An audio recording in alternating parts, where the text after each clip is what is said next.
tracks. Bravely we prove in our striving, trudging together each day. Where there's a will, there's a way.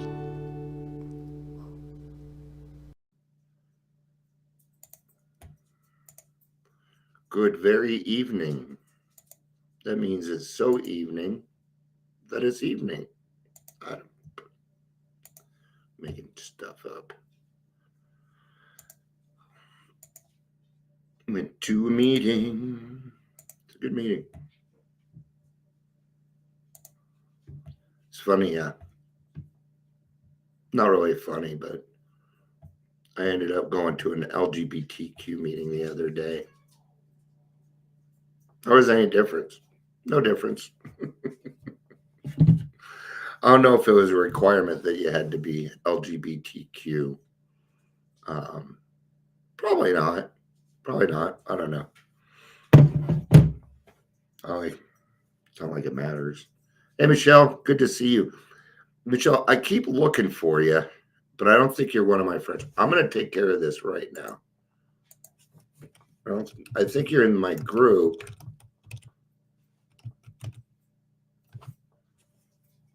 There you are, Los Angeles Harbor. Oh, I can't send you one. Michelle, if you send me a friend request, I will accept it, just so you know. Okay? Cool.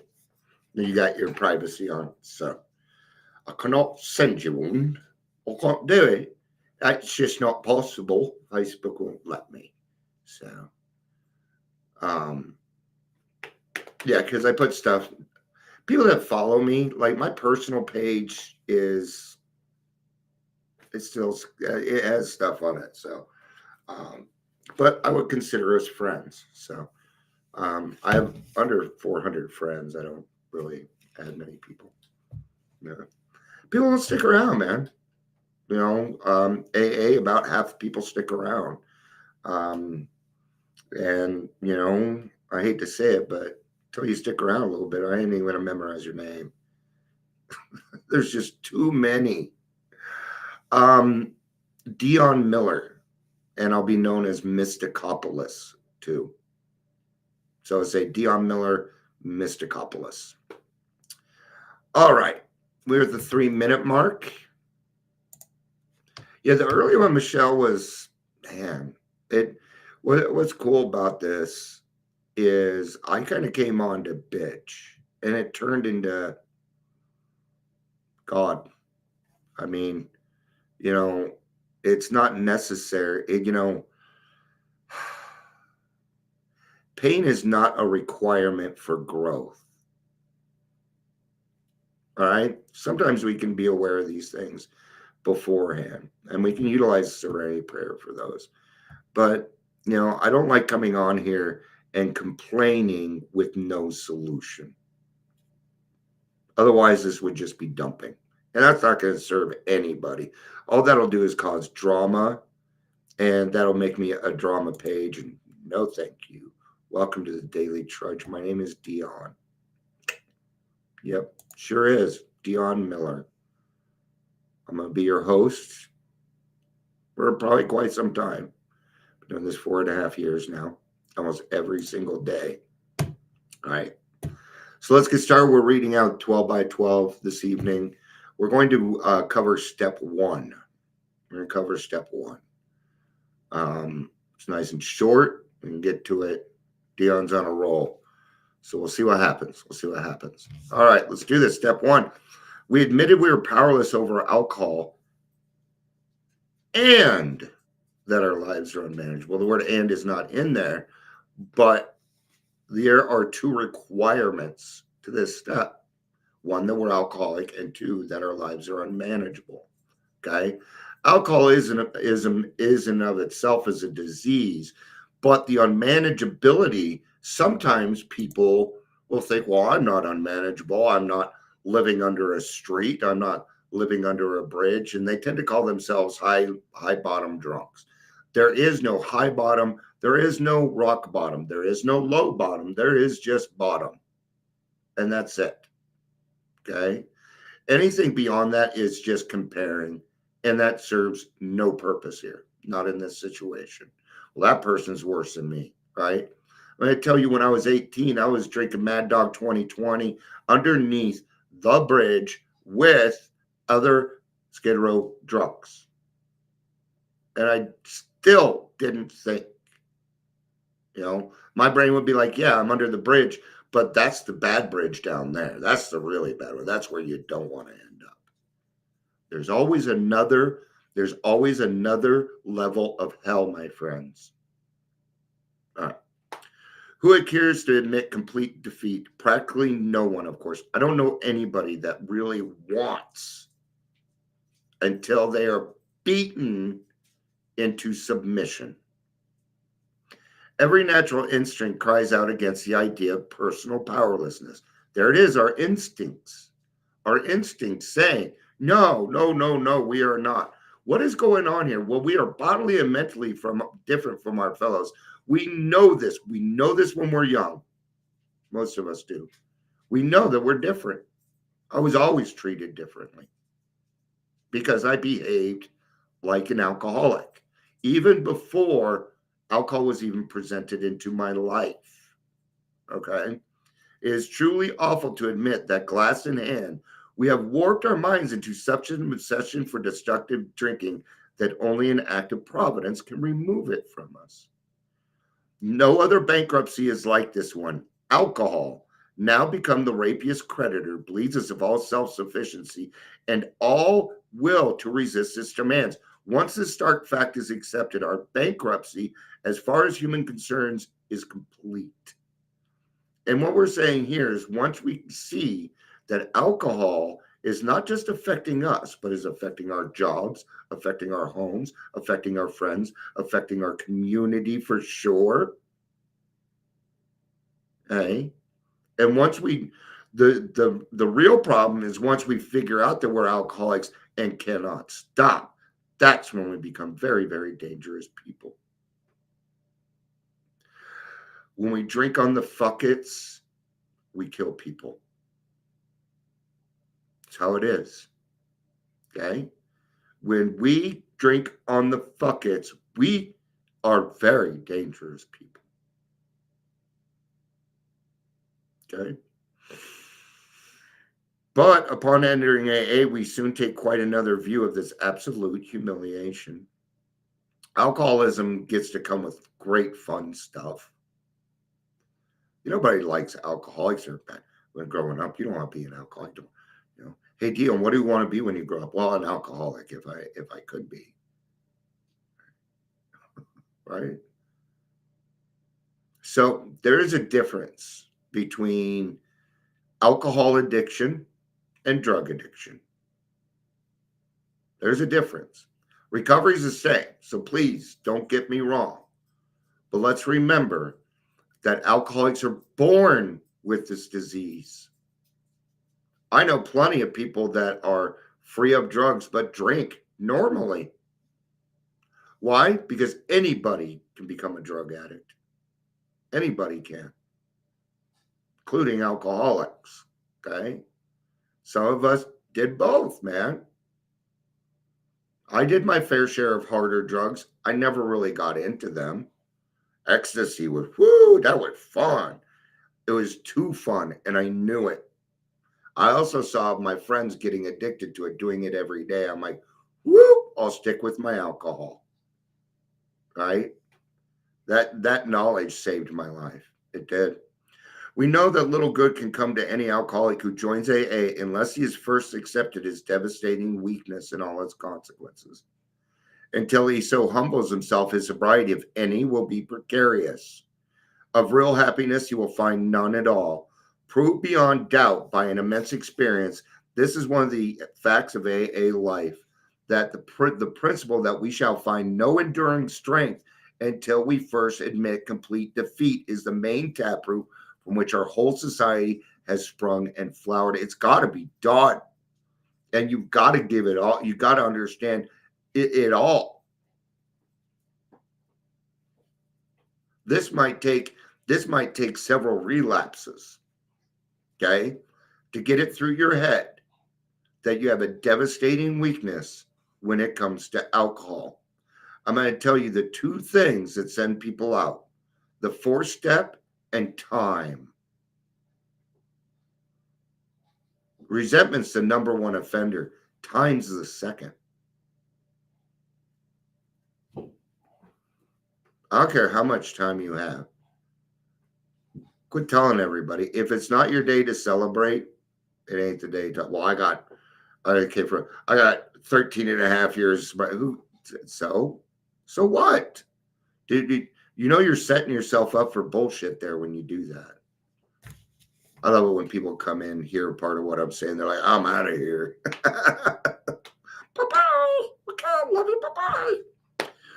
When first challenged to admit defeat, most of us revolted. Oh, no, I was pretty fucked up. First time I got sober, I was 18 years old, and I was living on Skid Row, and I think that was a good enough reason to stop drinking. Yes. I had nothing, and I got sober. So when people tell me I need this or that in order to get sober, I'm like, bullshit. You're barking up the wrong tree. I lived on Skid Row and I put a year under my belt. How's that? We had approached AA expecting to be taught self-confidence. Yeah, a lot of us think that, oh, we're going to be able to go to AA and drink like a gentleman. Yeah, you will. It's true. You will be able to drink like a gentleman. Gentlemen don't drink. Woohoo! Real gentlemen don't drink. Alcohol is no good for you in any form, in any quantity, for anybody. It's a poison. Okay. Then we were told that so far as alcohol is concerned, self-confidence was no good whatsoever. In fact, it was a total liability. Our sponsors declared that we were victims of a mental obsession so subtly powerful that no human will could break it. No, never seen it. Once that first drop hits my tongue, I have no control anymore. Dion, in and of himself, is now gone. Mr. Hyde has taken over. One drop. I knowingly put one drop of alcohol on my tongue in that strange, I don't know what it is. I can't describe it. I don't know. It's beyond me. And that's the part I need to accept. It is beyond me. If you can do that, you, my friend, are halfway to delayed gratification. And people that understand delayed gratification make it in this program. They do. Relentlessly deepening our dilemma, our sponsors pointed out our increasing sensitivity to alcohol, an allergy, they call it. All right. The more you drink, the more you need. The more you need, the more you drink. See that? See that? And then by the time I was done drinking, if I would have quit drinking immediately, it would have killed me. Yeah. The tyrant alcohol wielded a double-edged sword over us. First, we were smitten by an insane urge that condemned us to go on drinking, and then by an allergy of the body that ensured we would ultimately destroy ourselves in the process. And I love this next part. Few indeed were those who, so assailed, had ever won through single-handed combat. It was a statistical fact that alcoholics almost never recovered on their own resources, and this had been true apparently ever since man had crushed grapes. It's true. I'm going to tell you, my experience is that I've never seen anybody win. I've seen people stay sober and be miserable. I've seen that. Okay? But until we accept what we have in all of its consequences, I'm going to tell you, it's not a bad thing. That is a conception of other people. God does not see it that way. I heard somebody just in a meeting just now say, Yeah, I had a God, they weren't working for me, so I fired them, got a new one. I just did not understand that. But if it helps other people, great. Personally, I found that extremely egotistical. But anyway, in AA's pioneering times, none but the most desperate cases could swallow and digest this unpalatable truth. Even these last gaspers often had difficulty in realizing how hopeless they actually were. But a few did. And when these laid hold of the AA principles with all the fervor with the drowning seas life preservers, they almost invariably got well. Not sober, they're already sober. They got well. That's why the first edition of Alcoholics Anonymous, published when our membership was small, dealt with low bottom cases only. Many desperate alcoholics tried AA, but did not succeed because they could not make the admission of hopelessness. So we changed something. And we talked about this yesterday a little bit. Meeting others where they're at.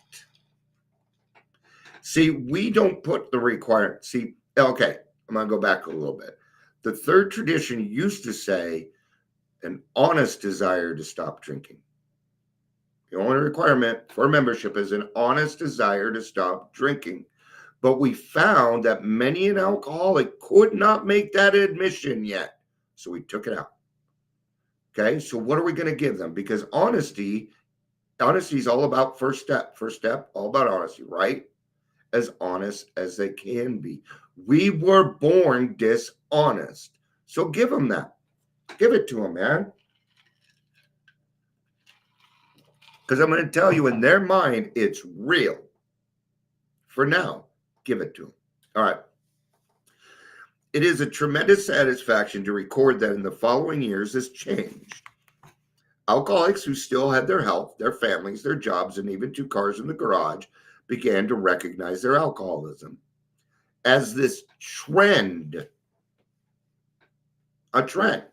And it happens. It's going on right now. There's a bunch of people that are popular, and they're discovering that alcohol is not serving them, so they're letting it go. These people are problem drinkers, not alcoholics. Okay? Still great on them. Great on them. Now, if they decided to do the program, also, it would be 10 times better. Okay? But for the hopeless alcoholic like me, I have got to have this program in my life, or some sort of program. Okay? There's Smart Recovery, Dharma, Celebrate Recovery. Those are the only ones that I support because I've been to those, and they're 12-step based. Even Smart Recovery is 12-step based, right? They were spared the last 10, 15 years of literal hell the rest of us had gone through. Since step 1 requires an admission that our lives have become unmanageable, how could people such as these take this step? I was 18 living on Skid Row. I don't, if somebody didn't tell me at that point, no, Dion, you're not an alcoholic. No. I was just as much an alcoholic then as when I sobered up when I was 45 and yellow. Okay. And had a car. It doesn't mean anything. I'm going to tell you, it doesn't mean anything. So when people say I had a high bottom drunk, no, you didn't. And if you continue saying that, I'm going to tell you something. You're eventually going to go back out, because what you're telling yourself is you're not done. That's what you're telling yourself. You have to be very careful what you say to yourself. Okay? We are not distinguished among our fellows. We are part of a whole. We are part of a whole. So what did we do? It was obviously necessary to raise the bottom the rest of us had hit to where it would hit them. We met them where they were at. That was the only thing that we did. What a beautiful discovery. What this does is it provides recovery equity. That means it doesn't matter who you are.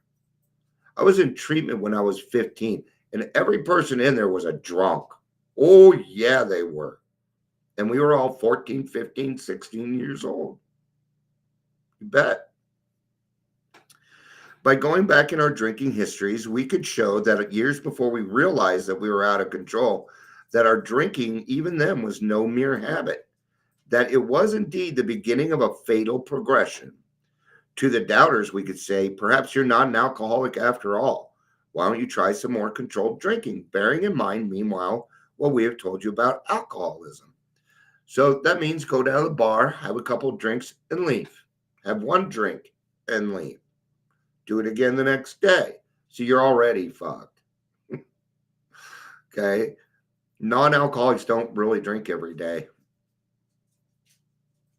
They don't go to the bar and test them. They don't need to go to the bar and test themselves. Okay? They don't. This attitude brought immediate and practical results. It was then discovered that when one alcoholic had planted in the mind of another the true nature of his malady, that person could never be the same again. And that's what when I say that I ruined drinking careers, this is what I'm talking about. I'm talking about planting the seed. I'm going to go get a haircut. I'm trying to grow my hair long. It's out of control, right? I know it doesn't look like it, but it is. So I'm not cutting it off. I'm growing it. So, following every spree, he would say to himself, maybe those AAs were right. After so few such experiences, often years before the onset of extreme difficulty, he would return he would return to us convinced. Yeah. He had hit bottom as truly of any of us. John Barleycorn himself had become our best advocate. John Barleycorn is alcohol. And why all this insistence that every AA must hit bottom first? The answer is that few people will sincerely try to practice the AA program unless they have hit bottom. Their bottom. All right? Sometimes you got to make it hurt a little bit. Right? When an alcoholic realizes that he or she may lose everything in their life, including their children, they may become a little willing. Dude, you're getting ready to lose your, I mean, yeah, it's late for me, huh? Hi, Ingrid. Good to see you, hon.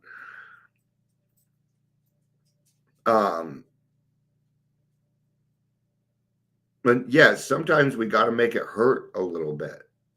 You know, hey, if you continue on with this behavior, everybody's going to leave. That's what happened to me. Oh, that's not going to happen to me. Oh,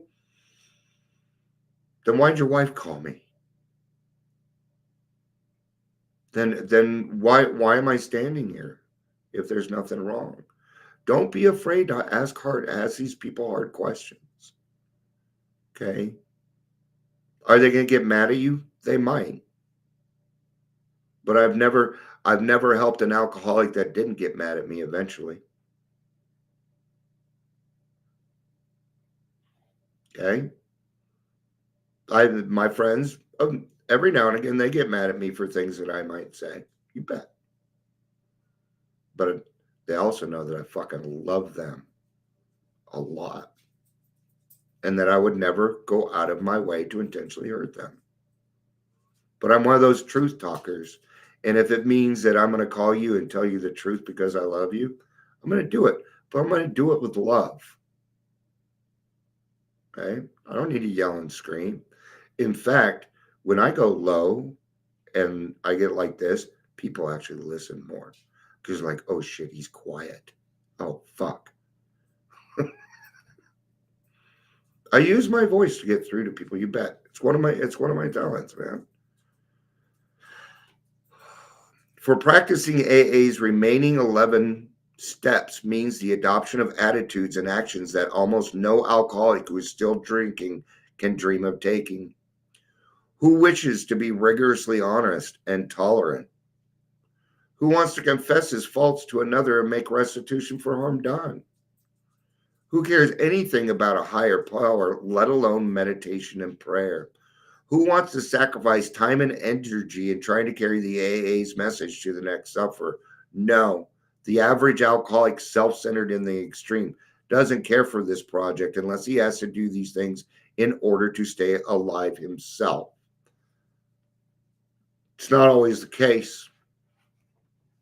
I didn't come into AA for me. I'm sorry, but I didn't. I came in because I was tired of hurting my wife and kids. I think I talked about this a little bit earlier, so I'm not going to get too much into it. Okay, recovery, sobriety and recovery are two different things. Sobriety means I am no longer drinking. Recovery means I'm doing something about it. Okay, sobriety doesn't require any action. In fact, it requires no action. It literally means no action. The no action, not drinking. That's an action. Okay. Recovery is all about action. And that's the difference. Okay. So I hate going to meetings like, you gotta get sober for yourself. Bullshit. It's bullshit. I didn't love me when I got here. Did you love yourself when you got here? Because I wanted me dead. And I wanted me dead because I didn't want to face my problems. There we go. Now, once I could learn how to love myself, that's when my recovery took off. Okay? It's kind of like this. I take duloxetine for my depression, but I also couple that with therapy because what it does is it helps me work on my depression. Okay, now I'm not as depressed and we can start to take that away. It's the same kind of thing. Under the lash of alcoholism, we are driven to AA, and there we discover the fatal nature of our situation. Then and only then do we become as open-minded to conviction and as willing to listen as the dying can be. This, yes, all day. We stand ready to do anything which will lift the merciless obsession from us, right? When I made a vow, like I got up in the morning, I'm like, I'm not drinking today. I couldn't last an hour. And within half an hour, I'd be putting my shoes on, walking to the liquor store.